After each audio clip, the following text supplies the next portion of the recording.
Hello and welcome. My name is Alan, and today we are back with more Martin Luther King Jr.'s A Testament of Hope.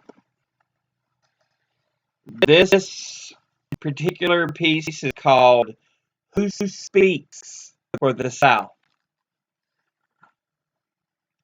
It's not horribly long, it's 3 pages. A little blurb says King argued that white liberals such as Lillian E. Smith and Harry Ashmore speaks for the South, rather than radical white racists such as Marvin Griffin, then governor of Georgia. He argued that liberals speak for the silent majority, who allow themselves to be dominated by a vocal, bigoted minority.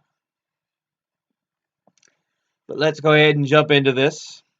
Who speaks for the South? The history of our nation is the history of a long and tireless effort to broaden the franchise of American citizens. At the very birth of our nation, a great struggle had to be made to secure the ballot for people who did not own property.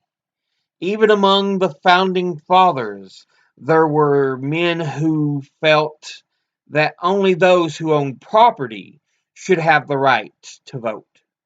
Over this issue, a mighty struggle took place when, after many long years, this fight was successfully won.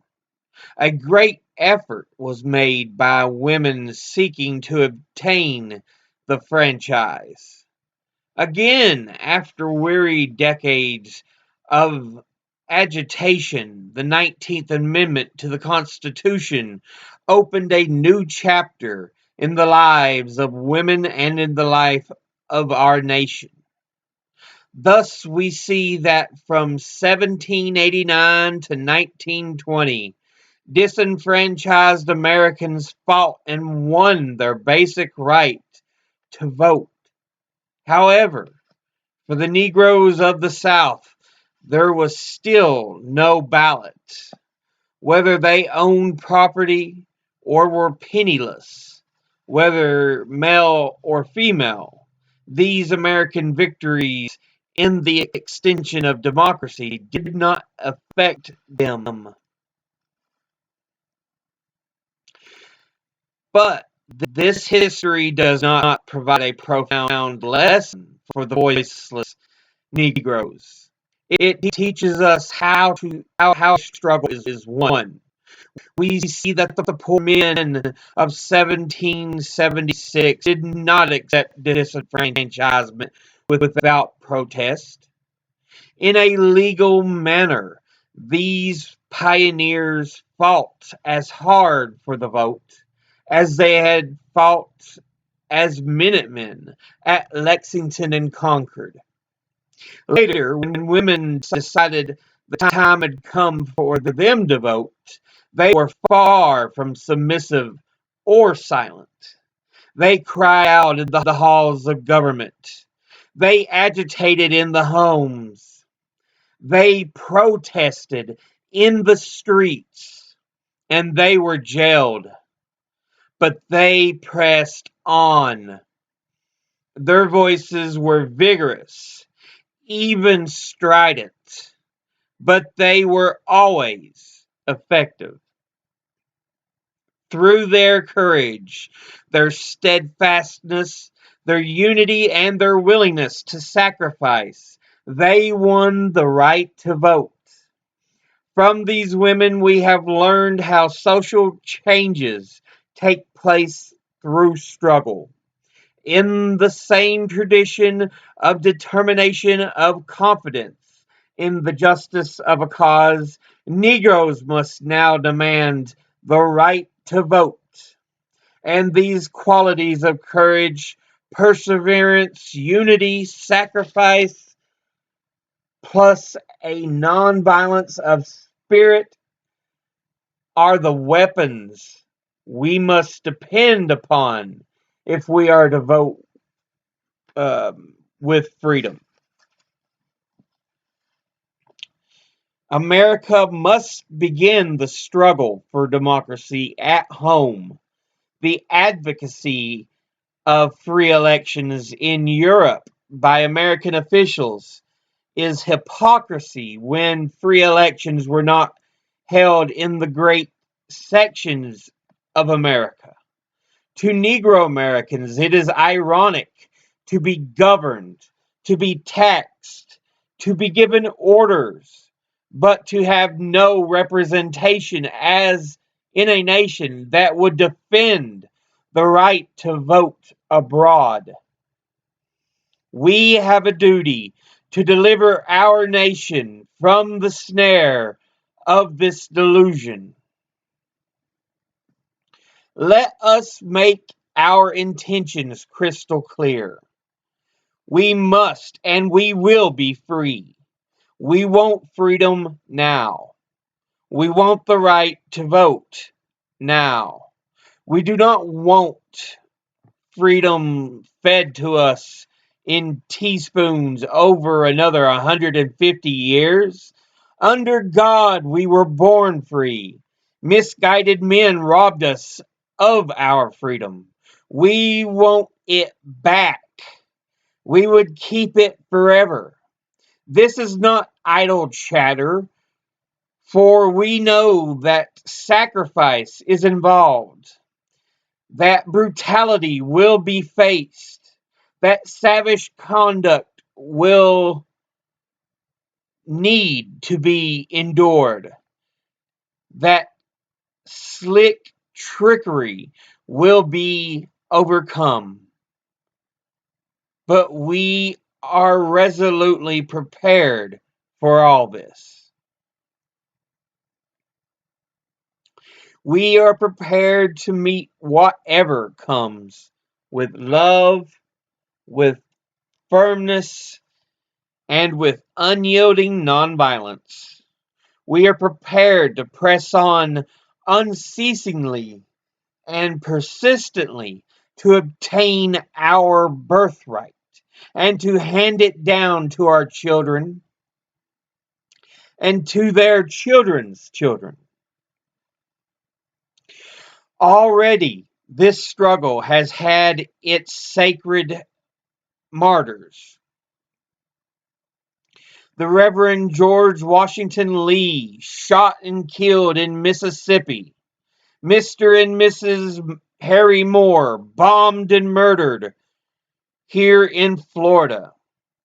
Emmett Till, a mere boy, unqualified to vote, but seemingly used as a victim to terrorize Negro citizens and keep them from the polls. While the blame for the grisly mutilation of Till has been placed upon two cruel men, the ultimate responsibility for this and other tragic events must rest with the American people themselves. It rests with all of us, black and white, who call ourselves civilized men. For democracy demands responsibility, courage, and the will to freedom from all men. There is blood on the hands of those who halt the progress of our nation and frustrate the advancement of its people by coercion and violence. But despite this, it is our duty to pray for those who mistreat us. We must pray for a change of attitude in all those who violate human dignity and who rob men, women, and little children of human decency. We must pray for ourselves that we shall have the strength to move forward each day, knowing that for every act can emancipate us and can add compassion to the heart of our nation. We must pray for the power that comes from loving our neighbor as we love ourselves. Because all men are one, the Revolution for American Freedom affected the entire world. In the same manner, freedom for the American Negro will affect the lives of all people in the South for the better, just as the absence of Negro freedom has affected the lives of all Americans for the worse.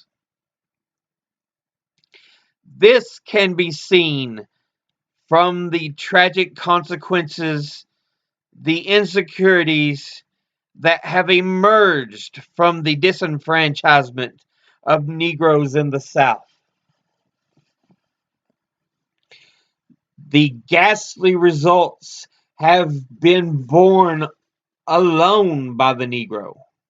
Poor white men, women, and children, bearing the scars of ignorance, deprivation, and poverty, are evidence of the fact that harm to one is injury to all. They, too, are victims of the one-party system that has developed in the South, a system that denies free political choice and real political expression to millions of white voters. With a limited electorate capable of being manipulated, reactionary men gained access to the highest legislative bodies of government. Today, because the Negro cannot vote, Congress is dominated by Southern senators and representatives who are not elected by a fair nor in a legal manner.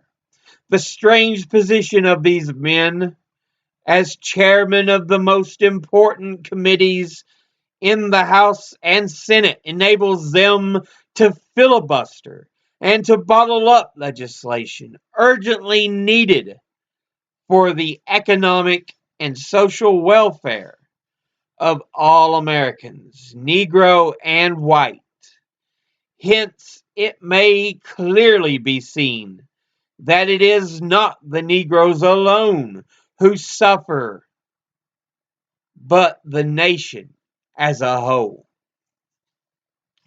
Governor Griffin, who recently called for a poll tax to reduce the Negro vote in Georgia, Senator Eastland, and men who hold their views do not, I am thoroughly confident, speak for the South. They speak only for a willful but vocal minority. This group is not the South.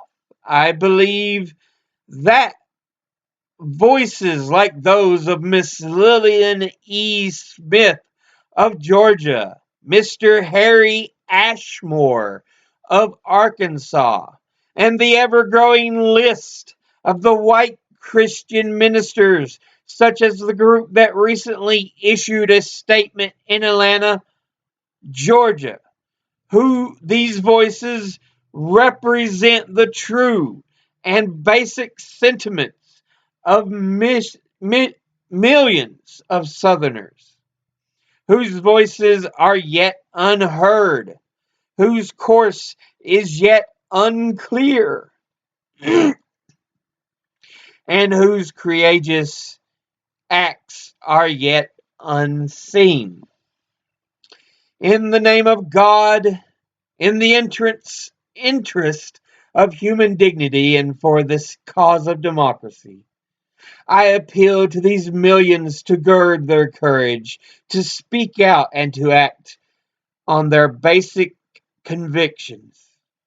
In the hearts in their hearts, the white Southerners know the loyalty, the courage, and the democratic responsibility of the Negro people. Beyond this, they know that we are dedicated to nonviolence.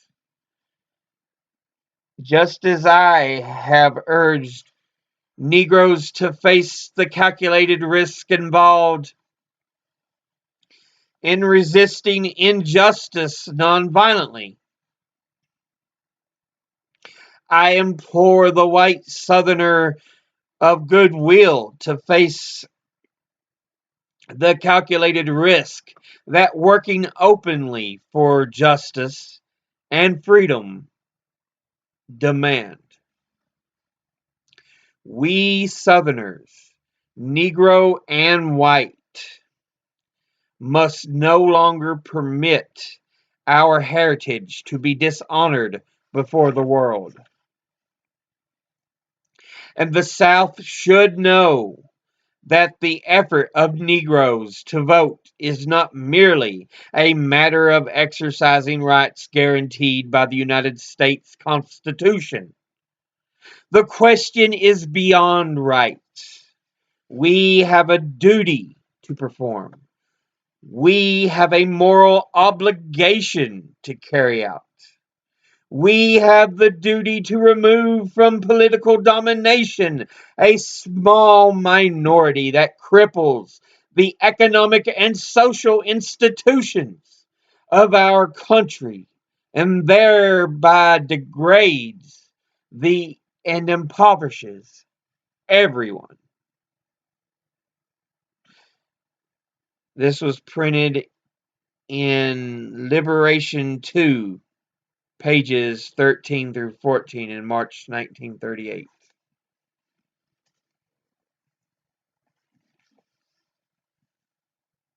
58, my bad. I don't know why I'm thinking 38. That'd make a really, really young Martin Luther King Jr.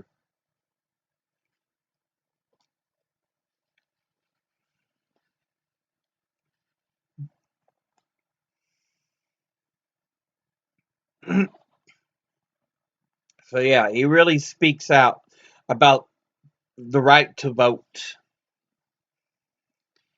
and really pushes in the beginning, how women have had to fight for the right to vote, which finally came to pass in 1920 nationwide. And in this, he's talking about, you know, the African American man and woman of voting age should have the right to vote.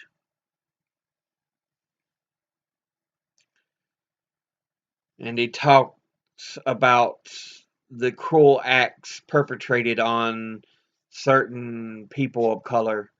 And the most famous and still talked about to this day is Emmett Till, when the 14-year-old boy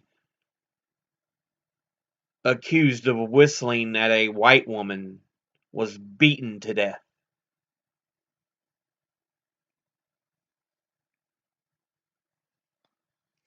Turns out he didn't whistle at her, but she said he did.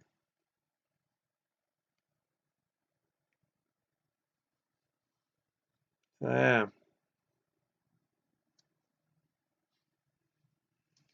But yeah, Dr. King talking about fighting for that right to vote. And he's saying it's not even really a right, it's a duty. They must vote to vote out this um, group that is pro segregation. They must vote them out.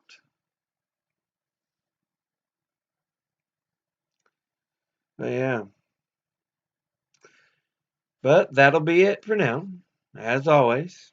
Educate thyself, think, read, study, learn. Someone tries to tell you something you have trouble believing, ask them to cite their sources. I'll see you all in the next video. Until then, later.